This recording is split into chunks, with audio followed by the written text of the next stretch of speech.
Bismillahirrahmanirrahim. Assalamualaikum warahmatullahi wabarakatuh. Halo teman-teman semua, kembali lagi dengan saya Usman dalam channel Usman UI. Baiklah, di kesempatan yang baik ini kami kembali akan berbagi informasi terbaru seputar P3K guru, terkhusus untuk P3K tahap 3 teman-teman.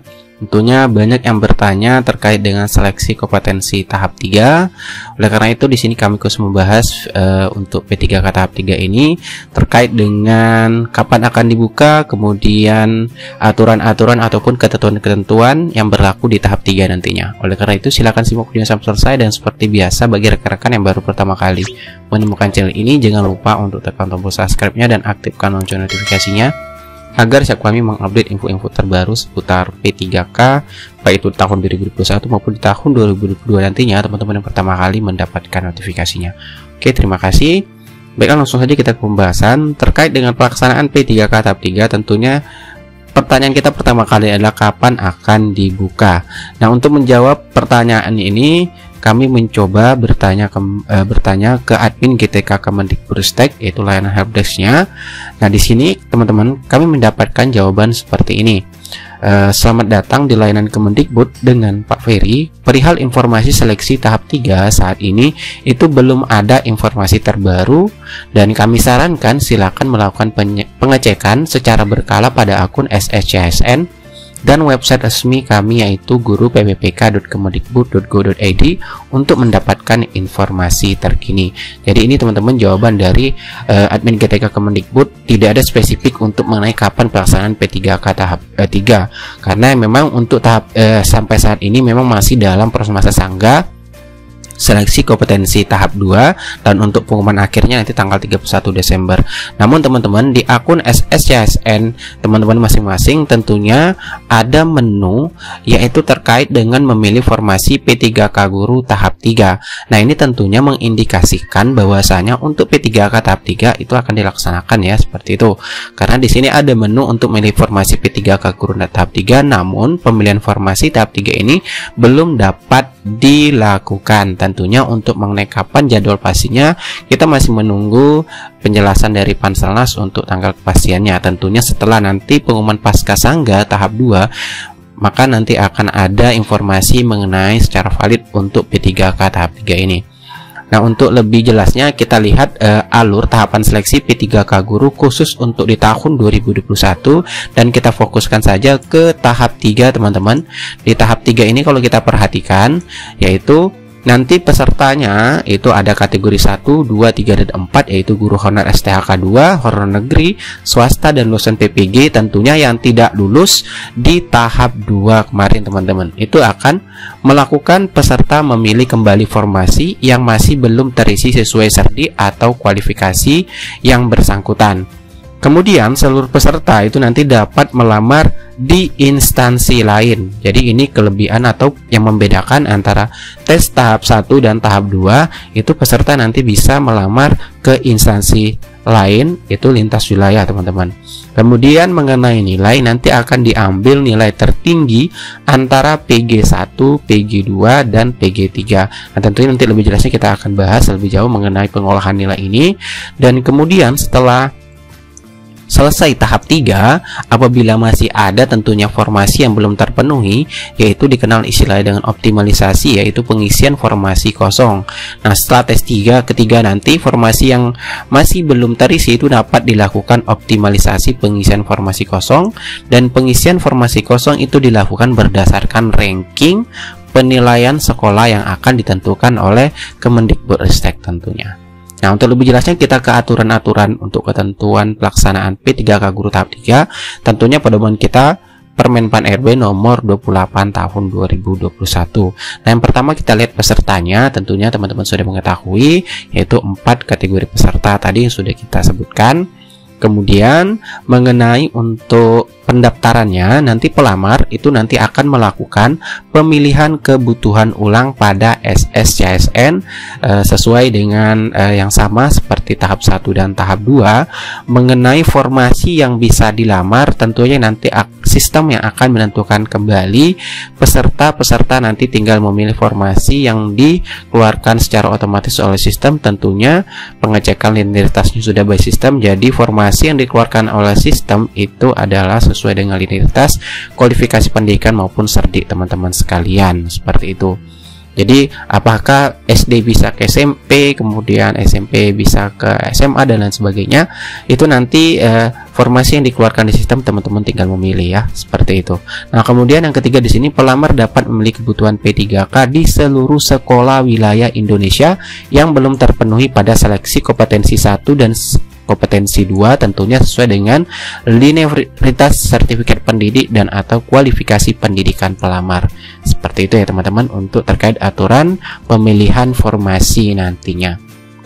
Nah, selanjutnya di sini kita lihat lagi untuk pengolahan nilai. Ya, berkaitan dengan pengolahan nilai, tentunya teman-teman sudah mengikuti tahap 1, tahap 2 dan nanti tahap 3, di mana nanti pelamar pada seleksi kompetensi 3 itu dinyatakan lulus jika nilai yang diperoleh memenuhi nilai ambang batas sebagaimana dimaksud pada pasal 27 dan berperingkat terbaik teman-teman. Tentunya untuk PG ini masih sama dengan PG tahap 2, itu menggunakan penyesuaian nilai ambang batas Kemenpan RB nomor 1169 tahun 2021. Itu ada 3 kategori PG seperti itu ya.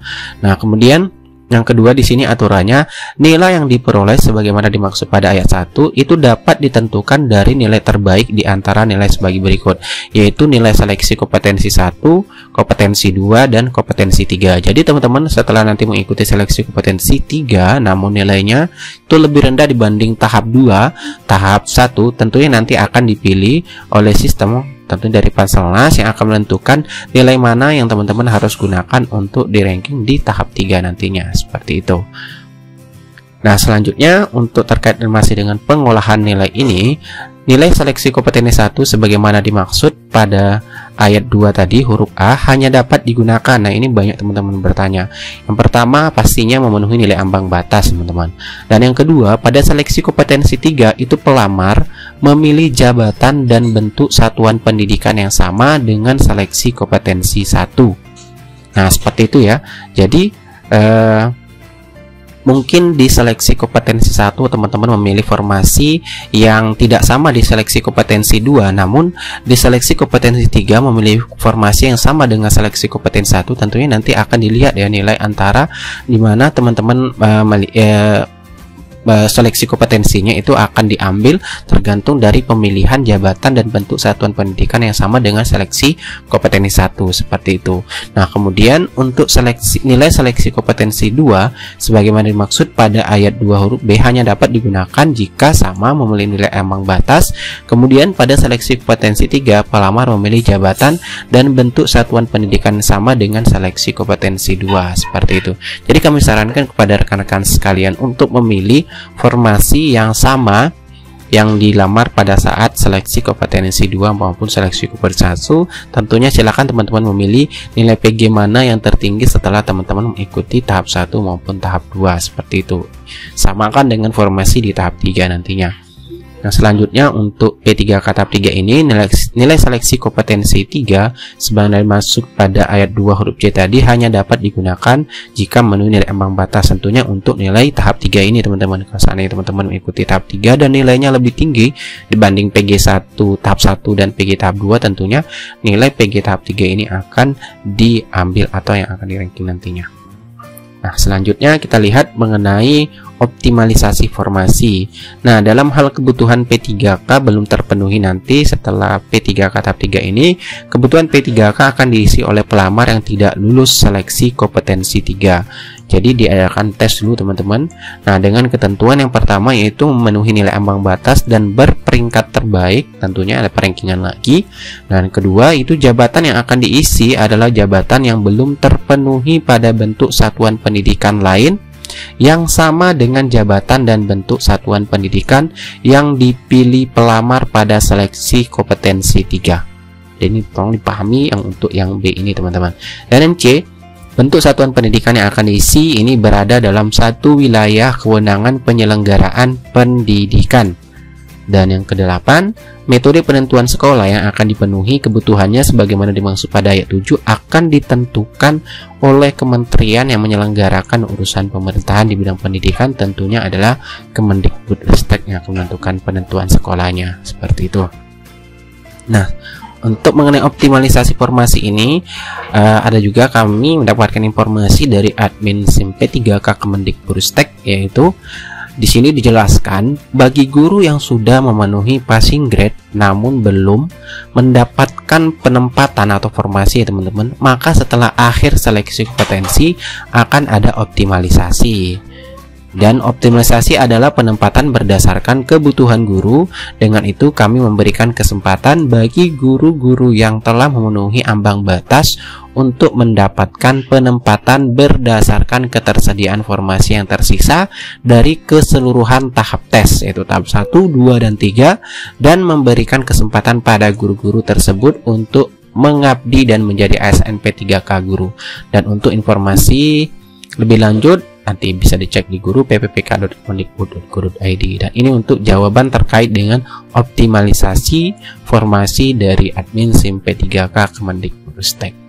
Jadi itulah informasi terkait dengan P3K tahap 3 mengenai jadwal untuk pelaksanaannya. Tentunya kita menunggu pengumuman dari Kemendikbudristek, dan untuk aturan-aturannya teman-teman bisa menyimak video yang sudah kami sampaikan. Tentunya ini berdasarkan Permen.Pan RB nomor 28 tahun 2021 seperti itu. Oke, sekian dari Osmologi, semoga informasi ini bermanfaat, dan jangan lupa di like jika teman-teman merasa video ini bermanfaat untuk orang banyak, dan jangan lupa subscribe dan aktifkan lonceng notifikasinya agar setiap kali mengupdate info-info terbaru seputar P3K, teman-teman yang pertama kali mendapatkan notifikasinya. Thanks for watching. Assalamualaikum warahmatullahi wabarakatuh.